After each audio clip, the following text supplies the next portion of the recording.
Assalamualaikum warahmatullahi wabarakatuh. Perkenalkan, nama saya Ayu Purnamasari, mahasiswi semester 4, Prodi Bimbingan Konseling Islam kelas 4B. Di sini saya akan mencoba membahas atau berdakwah mengenai salah satu tafsir surah di Al-Quran, yaitu surah An-Nahl. Pertama-tama, marilah kita panjatkan puji syukur atas kehadirat Allah Subhanahu wa Ta'ala yang telah memberikan kesehatan serta rahmat-Nya sehingga saya bisa menyampaikan dakwah ini insya Allah dengan sebaik-baiknya. Di sini saya akan mencoba membahas mengenai kewajiban berdakwah bagi umat Islam yang ada pada surat An-Nahl ayat 125. Para saudara-saudari yang dirahmati Allah, An-Nahl merupakan surah ke-16 dalam Al-Quran dan termasuk Makkiyah.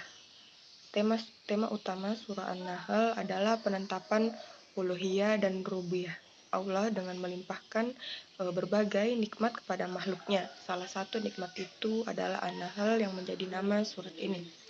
An-Nahl yang artinya lebah adalah binatang menakjubkan yang mengeluarkan banyak nikmat, terutama madu.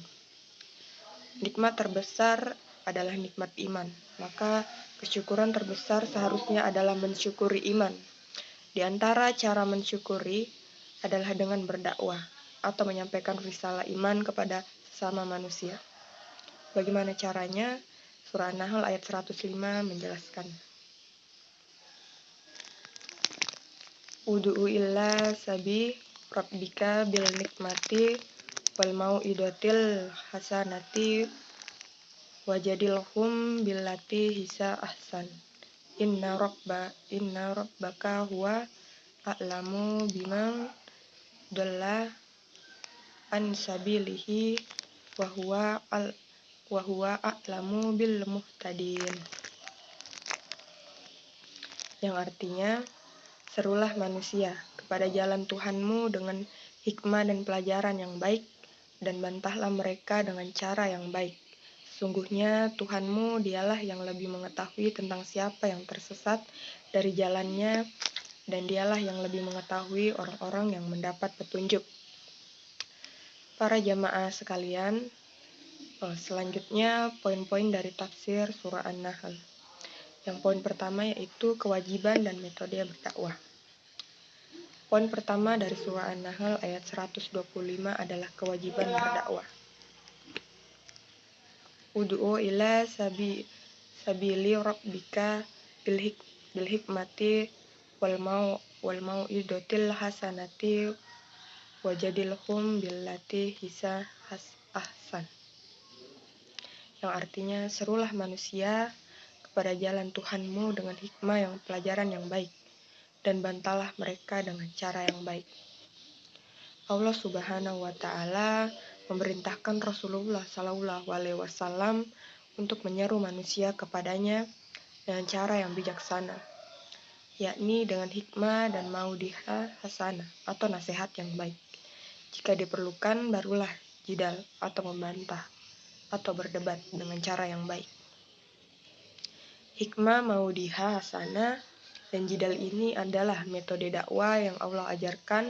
Penyebutannya secara berurutan menunjukkan prioritas dalam menggunakan metode dakwah ini.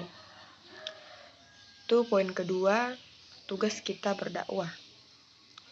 Allah yang memberi hidayah. Poin kedua dari surat An-Nahl ayat 125 mengisyaratkan bahwa kewajiban kita adalah berdakwah, bukan memberi hidayah. Hanya Allah yang berkuasa untuk memberikan hidayah. Sesungguhnya Tuhanmu, dialah yang lebih mengetahui tentang siapa yang tersesat dari jalannya, dan dialah yang lebih mengetahui orang-orang yang mendapatkan petunjuk. Allah mengetahui siapa di antara hambanya yang tersesat dan siapa yang mendapat petunjuk. Allah Maha mengetahui siapa yang mau menentang dakwah dan siapa yang mau menerimanya. Sedangkan kewajiban Nabi dan kaum muslimin hanyalah berdakwah. Allah lah yang lebih mengetahui siapa saja yang sesat dari jalannya, dan dialah yang lebih mengetahui orang-orang yang mendapat petunjuk. Kata Syahid Qutb dalam tafsir Shilalil Al-Quran. Sebenarnya debat tidak selalu dibutuhkan selain untuk menjelaskan segala urusan ada di tangan Allah Subhanahu wa taala. Maka serulah mereka untuk menyembah Allah dan janganlah kamu merasa kecewa atau bersedih hati terhadap orang-orang yang sesat di antara mereka. Karena sesungguhnya bukan tugasmu memberi mereka petunjuk. Sesungguhnya tugasmu hanyalah menyampaikan dan kamilah yang akan menghisap. Poin ketiga yaitu kandungan surah An-Nahl ayat 125. Berikut adalah kandungan surah An-Nahl, yaitu pertama, Allah memerintahkan Rasulullah untuk berdakwah menyeru manusia kepada agamanya. Kewajiban berdakwah ini juga berlaku bagi umat Islam. Yang kedua, ayat ini menjelaskan 3 metode dakwah, yakni hikmah, maudihah, hasanah, pengajaran yang baik, dan jidal, debat dengan cara yang baik.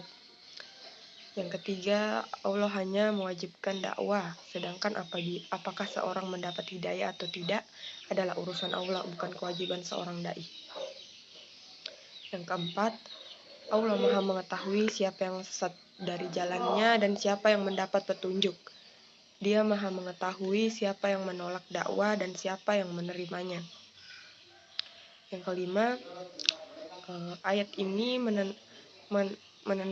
menjelaskan Rasulullah dan para dai agar tidak sedih dan kecewa jika ada orang yang menolak dakwah. Demikian tafsir kandungan dari surah An-Nahl ayat 125. Kita sebagai manusia yang beriman hendaklah saling berdakwah untuk mengajarkan sesuatu yang baik serta bermanfaat bagi sesama kita. Mungkin itu yang dapat saya sampaikan. Wabillahi taufiq wal hidayah. Wassalamualaikum warahmatullahi wabarakatuh.